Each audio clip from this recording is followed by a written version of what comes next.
مفيش بيت اليومين دول إلا وفي واحد على الأقل عنده دور البرد اللي ماشي، وأعتقد كلنا حاسين وعايشين في الدور ده.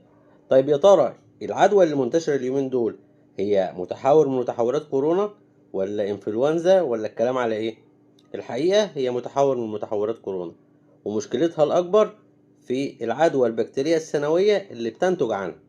يعني اللي هيقول لي ان احنا هنقضيها بنادول ونشرب ينسون ونشرب ليمون، الكلام مش هينفع خالص كده. الفيروس ده بينتج عنه عدوى بكتيرية بتمسك في الزور او في اللوز، في خلال يوم ونص يومين بتبدأ تطلع للمناخير تعمل زكام، وخلال يوم ونص يومين لو ملحقناش الدنيا بتبدأ تنزل على الرئة وتعمل مشاكل في الجهاز التنفسي. لو الدنيا ما اتلحقتش بمضاد حيوي خلال يوم ونص يومين من وجع الزور، الموضوع هيقلب بعد كده وهيوصل للجهاز التنفسي، وخصوصا مع الأطفال الصغيرة، مع كبار السن اللي مناعتهم ضعيفة، اللي عندهم أمراض مزمنة زي السكر أو الضغط أو أي حاجة بتضعف المناعة. الموضوع ممكن يوصل لا قدر الله لالتهاب شعبي. طيب هنتعامل إزاي لو بدأت تظهر الأعراض دي؟ مبدئيا هناخد سيبامول فوار اللي هو فيتامين سي مع باراستامول، أو هناخد فيتامين سي عادي مع بنادول. المهم إن احنا نحاول نرفع المناعة شوية مع الباراستامول، ونشوف نفسنا لو فضل وجع الزور يوم ونص يومين ومفيش تحسن، لازم ولابد ناخد مضاد حيوي. هيطلع حد يقول لي احنا عارفين بروتوكول الكورونا وكنا ماشيين عليه، بناخد الزيثرون وبناخد فيتامين سي وبناخد الزنك والدنيا تمام على كده.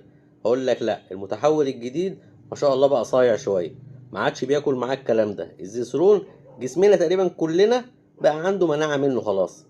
البكتيريا اللي كانت فيه والمتحول اللي كان بيجي لنا قبل كده اتعود على الزيثرون من كتر ما بلبعناه. طيب ايه البروتوكول الجديد اللي المفروض نبدأ نتبعه لو الأعراض استمرت أكتر من يومين ووجع الزور بدأ يزيد وبدأ نوصل لمرحلة الزكام وهنخش لا قدر الله في عدوى الجهاز التنفسي؟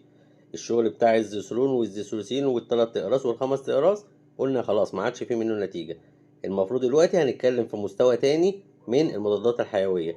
عندنا السوبراكس، الشراب منه للأطفال أو الكبار، الإقراص، عندنا التفاسين، عندنا التفانيك. دي مواد المفروض إن هي جديدة على أجسامنا بالنسبة للمتحول الجديد وبالنسبة للبكتيريا الجديدة اللي دخلت لنا. الشغل القديم خلاص اتهرس بالنسبة له، وهو ما شاء الله كل شوية بيتغير، فبالتالي لازم نغير المادة الفعالة اللي بنتعامل بيها.